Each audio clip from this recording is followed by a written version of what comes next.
to all students in this period. And topic is same. For topic, the parliamentary government, the executive. We have already cleared about the introduction of this topic in previous day, and we have already cleared also that there are three main organs of the government. One is legislative assembly, legislature, and which is already cleared in different classes and periods. And next one is executive. It is the main organ of the government. And under this topic we have already cleared in previous day that executive is divided into two parts. One is nominal executive and later on is real executive. The nominal executive is headed on the president, while the real executive is headed by the Prime Minister or the Council of Ministers. So, we will like to discuss about the head of the nominal executive. The nominal executive is known as President, who is the first citizen of this country.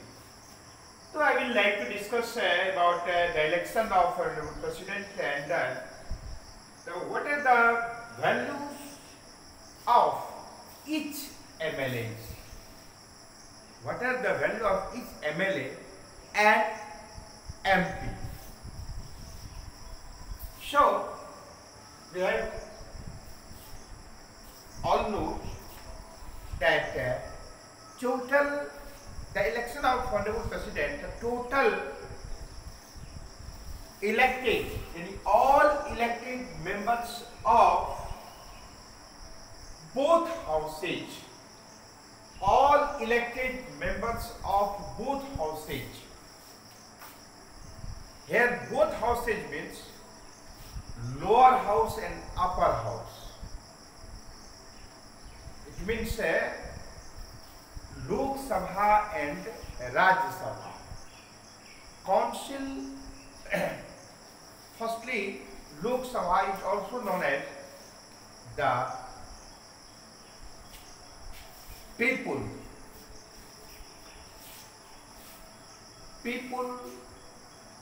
of India. It means, I mean to say, firstly, the council of the states, upper house, and house of the people is lower house. अर्थात लोकसभा को हम किस रूप में जानते हैं? निम्न सदन के रूप में जानते हैं, और राज्यसभा को हम उच्च सदन के रूप में जानते हैं। तो राष्ट्रपति के चुनाव के लिए क्या है कि सभी निर्वाचित सदस्य, सभी यानी total elected member of both houses. तो यहाँ बोथ हाउसेज क्या हो गया? Upper house and lower house दोनों के सभी निर्वाचित सदस्य, और प्रत्येक राज्य विधानमंडल के सभी निर्वाचित सदस्य जो एमएलए जाते हैं इसके अंतर्गत, और यूनियन टेरिटरीज के सभी जो सदस्य होते हैं, ये सारे के सारे मिलकर राष्ट्रपति का चुनाव करता है। अब है ये क्लियर हो गया कि संसद के दोनों सदनों के निर्वाचित सदस्य, संसद के दोनों सदनों के निर्वाचित सदस्य क्या होता है कि वह है राष्ट्र, और प्रत्येक राज्य विधानमंडल के सभी निर्वाचित सदस्य मिलकर के राष्ट्रपति का निर्वाचन करते हैं। याद रखें कि जब उपराष्ट्रपति के निर्वाचन में हम चर्चा करेंगे तो केवल राज्य विधानमंडल के निर्वाचित सदस्य को घटा देंगे, बाकी सब यथावत रहेगा। तो इस प्रकार से भारत के प्रथम नागरिक का चुनाव होता है, यानी हम लोग जिनको चुन के भेजते हैं वे सब मिल करके राष्ट्रपति महोदय का चुनाव करते हैं। अब है कि एक एमएलए का वोट वैल्यू क्या होगा, एक एमएलए का वोट वैल्यू क्या होगा। याद रखेंगे कि प्रत्येक राज्य के एमएलए का वोट वैल्यू डिफर करता है, अंतर होता है। यदि बिहार के राज्य के वोट वैल्यू और यूपी राज्य के वोट वैल्यू और गोवा के वोट वैल्यू, सिक्किम के वोट वैल्यू, पश्चिम बंगाल के राज्य के वोट वैल्यू, एमएलए के वोट वैल्यू को यदि हम उलट के देखें तो लगेगा कि थोड़ा बहुत अंतर है। यह निर्भर करता है उस राज्य की जनसंख्या कितनी है, उस राज्य का क्या आकार है और उसमें विधानसभा के सदस्यों की संख्या कितनी है। इसीलिए थोड़ा अंतर आता है विभिन्न राज्यों के एमएलए का वोट वैल्यू। इसीलिए एक एमएलए का वोट वैल्यू कितना होगा इसको जानने के लिए, क्योंकि ऐसे पुस्तक में आपको लिखी हुई रहेगी बात, क्या लिखी हुई रहेगी कि संसद के दोनों सदनों के निर्वाचित सदस्य और राज्य विधानमंडल के निर्वाचित सदस्य मिलकर के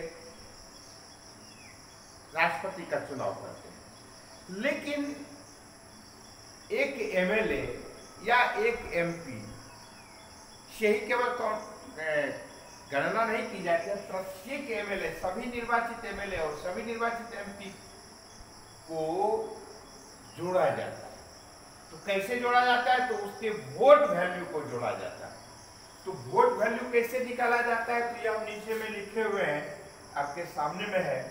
एक एमएलए का वोट वैल्यू कैसे निकलता है, तो मान लीजिए हम बिहार का एक एमएलए का वोट वैल्यू ज्ञात करना चाहेंगे तो कितना होगा जानते हैं। मान लीजिए कि बिहार की आबादी 12 लाख, मान लीजिए 12 लाख, ठीक है। तो 12 लाख, इकाई दहाई सैकड़ा हजार 10,000 लाख, 12 लाख और इसके विधायकों की संख्या कितनी है। पहले 324 था, जब झारखंड बिहार से नहीं बना था, अलग नहीं हुआ था, यानी एक अलग राज्य के रूप में जब हुआ तो संख्या इसकी घट गई।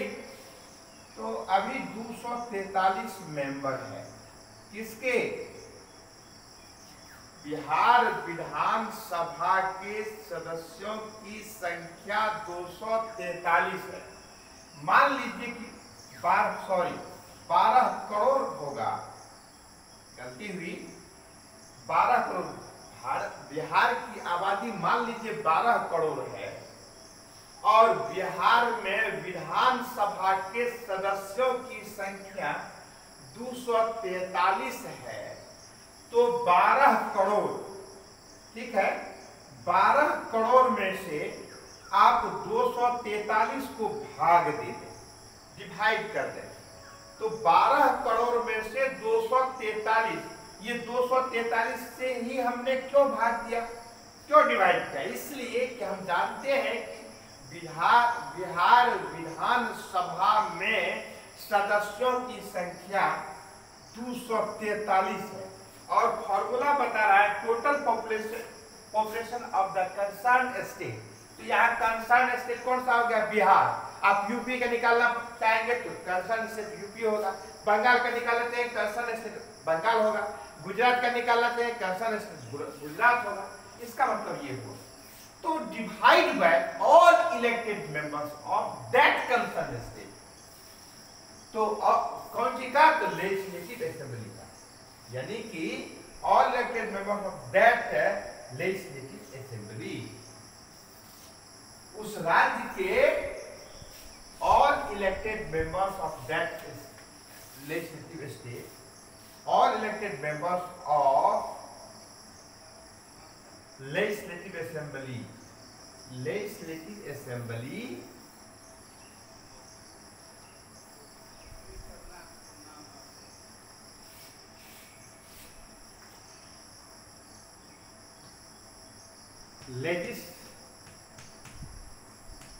लेजिस्लेटिव असेंबली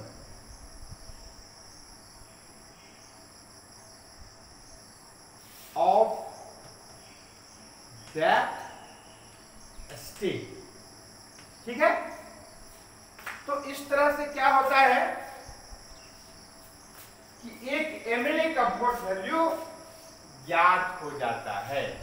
अब मान लीजिए किसका कैलकुलेशन कर लीजिए, 12 करोड़ में 243 से भाग देने पर जितना आएगा वह बिहार के एक एमएलए का वोट वैल्यू होगा।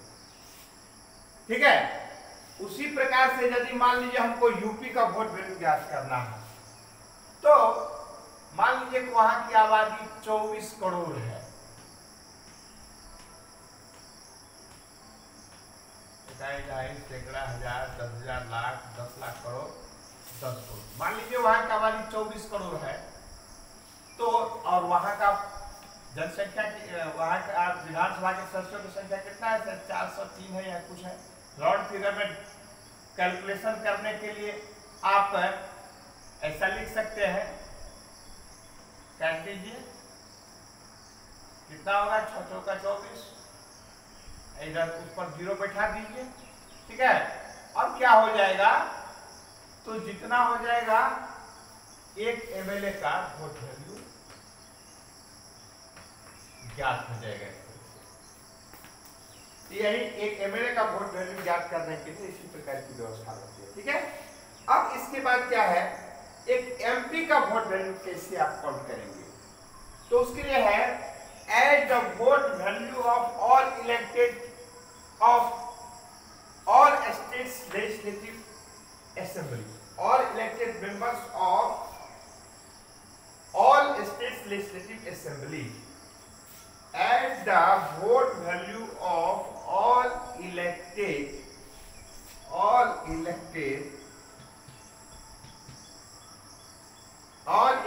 members of all states legislative assembly। याद रखेंगे, at the vote value of all elected members of all states legislative assembly, ठीक है, divide by total elected members of both houses। Here both houses means lower house and upper house। मतलब क्या हुआ कि प्रत्येक राज्य विधान मंडल के सभी निर्वाचित सदस्यों के वोट वैल्यू के जोड़ को में यदि हम राज्यसभा और लोकसभा के सभी सदस्यों को हम विभाजित करते हैं, तो जो भागफल आएगा उस वही एक एमपी का वोट वैल्यू कहलाएगा।